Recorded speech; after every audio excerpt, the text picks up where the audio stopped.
Today we're going to be looking at solving inequalities. So the big difference between inequalities and equations is equations have one number when they result, one number that's going to make the left side equal the right side.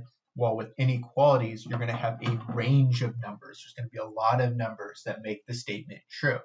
The second thing is when you divide or multiply through by a negative number, you need to change the direction of the inequality sign. Again, that's only when you divide or multiply through. If you're adding or subtracting, don't worry about changing the sign. So let's take a look at the first one. So we have 28 minus k is less than or is greater than or equal to 7 times the quantity k minus 4. So I'm going to distribute that 7 to both the k and to the 4. So this gives me 28 minus k is greater than or equal to 7 times k is 7k. 7 times negative 4 is negative 28. So my parentheses are gone. I have no like terms to put together because they're already put together. So now what I want to do is I want to get the variable on one side. Just like with equations where I want to end up with the variable on one side, I want to do the same thing with inequalities. So I have a negative k here and I have 7 over here. So this is my smaller one, so I'm going to get rid of that by adding k. Again, I'm adding it, so I'm not going to change the direction of the sign. So this gives me 28 is greater than or equal to 7 plus 1 more is 8k minus 28. Now I want to get the variable by itself. So to get the variable by itself, I need to get rid of this negative 28. So I'm going to add 28 to both sides. So plus 28 plus 28. When I add 28 to both sides, that gives me 56 is greater than or equal to 8k. So I'm going to divide both sides by 8. Divide by 8. Divide by 8. I get 7 is greater than or equal to k. So that means any number that is less than 7 will make this inequality statement true. So that means I got to come over here and I got to build myself a number line.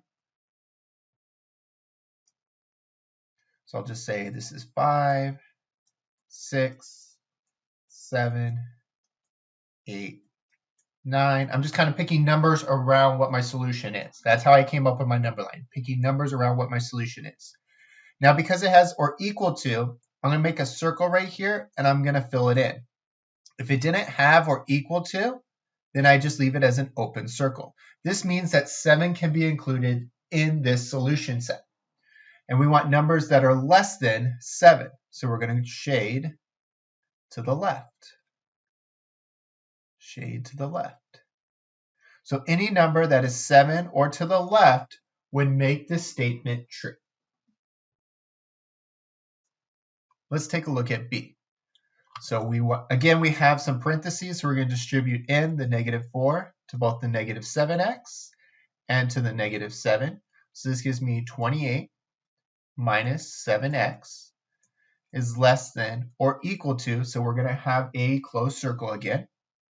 Negative 4 times negative 7 is positive 28x. Negative 4 times negative 7 is 28. I have no like terms to collect. All of them are collected. So now what I want to do is I want to get my variable on one side. So I look, which one is smaller between the two? And this is our smaller one. So I'm going to add 7x to both sides. Plus 7x plus 7x. That gives me 28 is less than or equal to 35x plus 28. So now I want to get it so it's just the variable by itself. So I'm going to subtract 28 from both sides. Minus 28, minus 28. That gives me 0 is less than or equal to 35x. Divide by 35. 0 is less than or equal to x. So meaning any number bigger than 0 is going to make our statement true. So we saw in the last lesson that 0 doesn't mean no solution. 0 is a solution. So we're going to have negative 2, negative 1, 0, 1, 2. I'm going to put a closed circle here because I have that line underneath.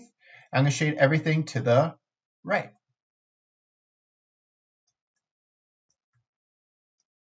So 1, 2, 3, 4, those are all solutions to our problem because those are all bigger than 0. Let's take a look at our last example, example C. So again, I have some parentheses, so I'm going to do some distribution. Distribute in that -2. Distribute in that -4. So -2 times 2 is -4. -2 times -2 is positive 4x. -4 times 1 is -4x. -4 times 5 is -20.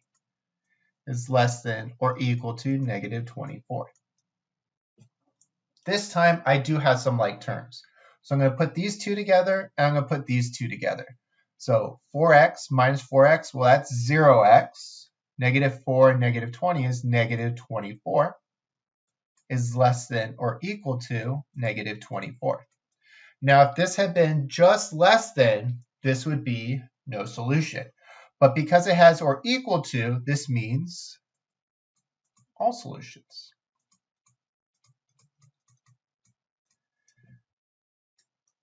So it doesn't matter what number we pick, we'll just put 0 here.